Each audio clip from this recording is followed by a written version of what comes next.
Kalian pikir rumah sendiri adalah tempat paling aman? Salah besar. Dari marmut yang kesepian, sampai uang receh di dompetmu. Ternyata ada ratusan cara untuk menjadi kriminal tanpa harus keluar dari pagar rumah. Selamat datang di Unwritten Laws. Mari kita mulai daftar kegilaan ini. Kamu tahu nggak, di Swiss, melihara cuma satu marmut doang itu ilegal. Jadi gini, marmut itu makhluk sosial banget.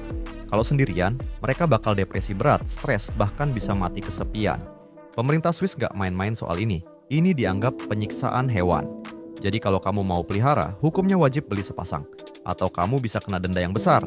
Intinya, mereka butuh interaksi sosial kayak kita. Jangan egois cuma mikirin lucunya aja. Kalau kamu nggak sanggup pelihara dua, mending jangan beli sama sekali. Aneh, kamu bisa masuk penjara cuma karena bawa ikan salmon. Di Inggris, ilegal hukumnya membawa ikan salmon dengan cara yang mencurigakan. Iya, bawa ikan. Tapi mencurigakan.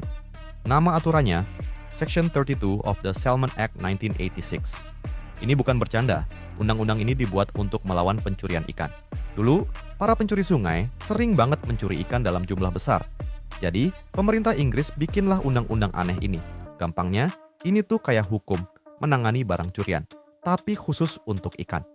Tujuan akhirnya untuk menutup pasar gelap salmon hasil curian. Gilanya, aturan ini masih diberlakukan dan hukumannya nggak main-main. Penjara maksimal 2 tahun dan denda yang sangat besar. Masalahnya, tampang orang yang membawa salmon tapi mencurigakan itu kayak gimana sih? Hah? Ngibasin karpet bisa ditangkap polisi? Di London ada aturan kuno namanya Metropolitan Police Act 1839. Setelah jam 8 pagi, ilegal buat mukul karpet atau alas kaki di jalan. Kenapa?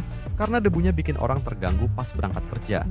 Bayangin, telat bangun dikit, kamu auto didenda sama raja.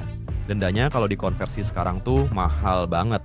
Dan asal kamu tahu, pasal ini masih ada di buku hukum Inggris sampai detik ini. Jadi kalau liburan ke London, mending jangan ngide bersihin karpet deh. Mobil kamu kotor parah kayak gini, awas. Di negara ini kamu bisa langsung dicegat polisi loh. Ini serius. Di Moskow, Rusia, mobil kotor itu dianggap pelanggaran lalu lintas. Kalau plat nomor kamu ketutup lumpur sedikit aja, atau warna asli mobil kamu jadi nggak jelas, polisi di sana nggak bakal ragu buat menilang kamu di tempat. Aturannya ketat banget. Plat nomor wajib terbaca jelas dari jarak 20 meter. Dendanya lumayan bikin dompet kamu kosong. Uang ratusan ribu bisa melayang cuma karena malas bersih-bersih. Jadi mending kamu cuci mobil sekarang daripada uang jajan disita negara. Tahukah kamu, ada negara yang melarang air kemasan impor dan alasan sedih di baliknya? Nigeria. Negara ini punya sumber air yang sangat melimpah, tapi mereka justru jadi pasar terbesar air minum dalam kemasan di Afrika. Akibatnya, uang miliaran dolar mengalir ke luar negeri, sementara jutaan rakyatnya kesulitan air bersih. Ini bikin pemerintah geram. Sehingga, tahun 2003, Nigeria bikin aturan berani, larang air impor. Tujuannya bukan sok nasionalis, tapi untuk selamatkan 60 juta orang yang belum punya akses air bersih.